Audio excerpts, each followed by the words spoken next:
Hi everyone, and welcome to another episode of AskTom. In this series, we attempt to show you some things you can do with your pension you may not have known about before. I'm Tom Whitlock. I'm a business development consultant at Clifton Asset Management, and we're the team of experts behind pension-led funding, amongst all other manner of financial advisory matters. Now today, I'm very pleased to welcome back for the third time, I believe today, to AskTom, Anthony Malcolm. Anthony, how are you doing? You okay? Hi, Tom. Good afternoon. Very well, thank you. How are you doing? Good. Yeah, not too bad. Not too bad at all. Now, for the third instalment and your third visit to these corners of the internet, we're going to be talking about some of the ways people use pension-led funding for their businesses. I know we've used other videos as an example of what pension-led funding is. I'll make sure there's a link up there which talks about some of the ways that pension-led funding can work. But what we're going to do today is talk through some real life funding requirements and actually talk about ways in which people have used pension-led funding to help their business. Okay. Without further ado, we'll start with the first funding requirement and probably one of the most common reasons people get in touch with us.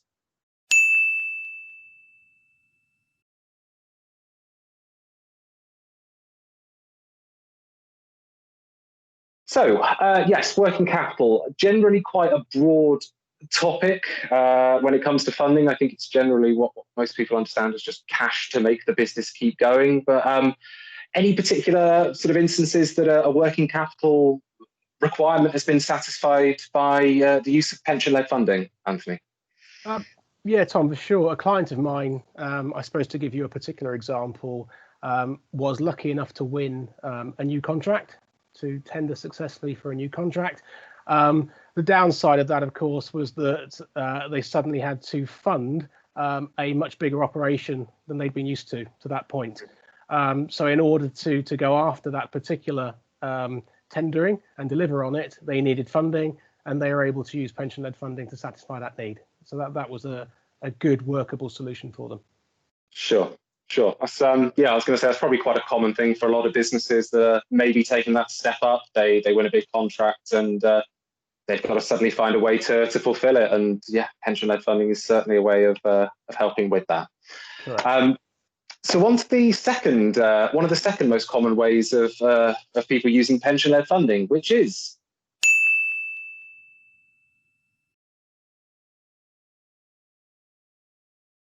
yes, so cash flow, very much what makes businesses or the lifeblood of a business, so to speak. I'm sure you've spoken to a lot of businesses that have needed help with cash in the last few months, Anthony. Yeah,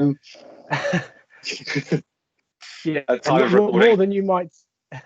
More than you might imagine.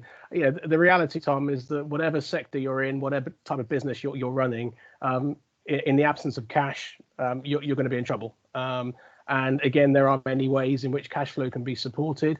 Pension-led funding, again, is a classic option for releasing surplus liquidity, surplus cash flow into a business. And I would say that is definitely one of the more common requirements amongst our cohort of clients, just needing to bolster cash flow and liquidity. Absolutely. Well, like you said, it's the lifeblood, and without it, a lot of businesses can ultimately come to an end. But yeah, well, halfway through the video almost. Let's go to the third most common requirement, which we encounter here, which is so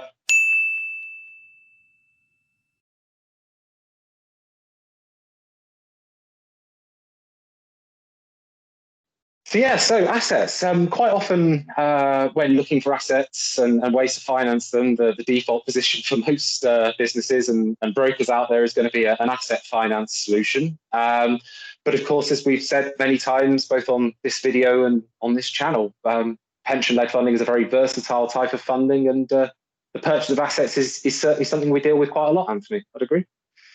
Yeah, that's right. I mean, typically you'd have a client who perhaps is looking to replenish a fleet of vehicles, or to replace an older piece of kit, or get things sort of structurally in place on the capital expenditure side.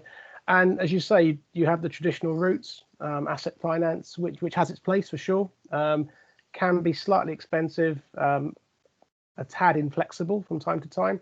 And so, yes, I've had many clients, as have my colleagues, who have used the proceeds of pension-led funding as an alternative means of going to buy equipment, buy kit, capital expenditure, and just keeping everything within a closed loop rather than relying on third parties.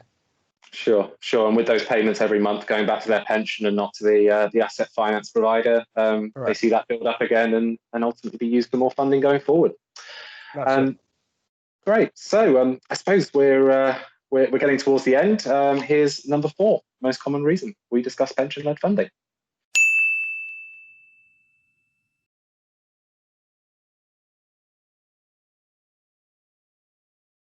Yes, so I've labelled this as buyouts/takeovers. Really, we're looking at any financial requirement here where the money is going in to ultimately have someone else take over the running of the business, whether that's a management buyout, a management buy-in, a complete company takeover, or a merger of sorts. We've dealt with a lot of them over the years. Now, our position in the alternative funding market, we've been around for a lot longer than a lot of funders that are out there that we've seen spring up since the 2009 sort of shake-up that we saw in the market. But a lot of these funders that have been around for 10 years now still haven't quite managed to work out this as their offering. The reason being for a lot of funders is quite simply that a loan to a company which is going to be used to buy out the shares of another director ultimately creates a liability on the balance sheet, which the lender sees the company as detrimental. The cash doesn't stay in the business, it goes out with the director. And ultimately, in a takeover situation, you can be left with a business with more debt, less cash, and a new director team running it. Now, of course, very broad strokes. You can say a lot of companies would benefit from a change in directors, but on aggregate, the disruption causes uncertainty for a lot of lenders out there. Now, of course, when you take the lender out of the equation and you look at maybe using your pension fund, as I'm sure, Anthony, you've helped many business owners in the past achieve something we've just gone through there, it does mean that becomes an option that we can assist with. And a lot of people that come to us through alternative routes for funding will ultimately see us as one of the fewer options that are out there for this kind of funding. Have you got any sort of relevant examples of a case where you have helped someone take over a business or buy into a business, something of that nature? Yeah, for sure. I think, to simplify it, we're sort of talking really about succession planning of one sort or another. And succession planning is notoriously difficult because, in the first instance, you have to find a willing counterparty. Good, you do that. Then you have to agree a price. Fantastic, you do that. Then you have to finance it. And it's often that third sort of leg of the stool that causes the issue. And pension-led funding can be used as a means of raising those succession funds. And actually, within my own client bank, I have a couple of fairly high-profile cases where a fairly nuanced and sophisticated pension-led funding route has been used to facilitate essentially a buyout, and it works very well. It's at the complicated end of the spectrum for obvious reasons, but it can work, and when it does work, it works, and it's very compelling, very powerful. And I think I've probably seen 3 or 4 fairly significant transactions on the succession side funded, using that approach. Absolutely. And there's one case, I don't believe it was one of yours, Anthony, but it was the conglomeration of about 3 or 4 different companies that all merged, and different directors brought their pensions together to achieve that. And what they're running at now is one company under one banner, working really well. And certainly thanks to the help that their pension and we provided. So indeed. Almost through the list, we're down to number 5, and the 5th most common reason, and one I think we're going to be seeing a lot more of in the next few weeks and months. So,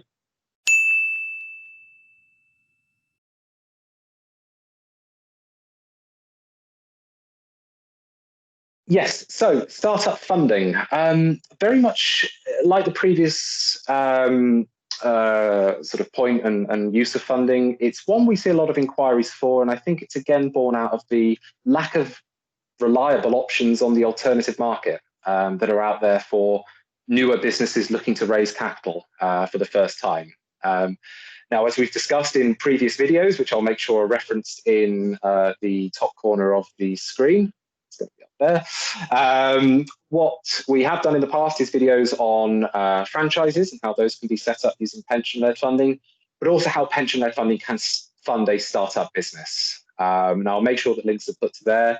But Anthony, just in your experience talking through how pension-led funding works for new companies, what's the story there? Yeah, I think the issue with startup businesses, I think you've kind of alluded to yourself, is that the market simply doesn't like risk. And the assumption is always that new business equals high risk equals unfundable. Now, of course, there are cases where startup businesses can be very high risk. There are also cases where the proposition is very compelling, very robust, and actually the underlying details point to something which is ultimately deliverable. But unfortunately, there tends to be a fairly inflexible view when it comes to traditional funding sources for that kind of outcome, which, you know, is understandable to an extent, but frustrating for your sort of entrepreneur who's looking to get going. And there have been many examples of pension-led funding being used as a go-to option in that regard, where perhaps more latitude is given for the entrepreneur in question to actually demonstrate just how compelling a proposition it is.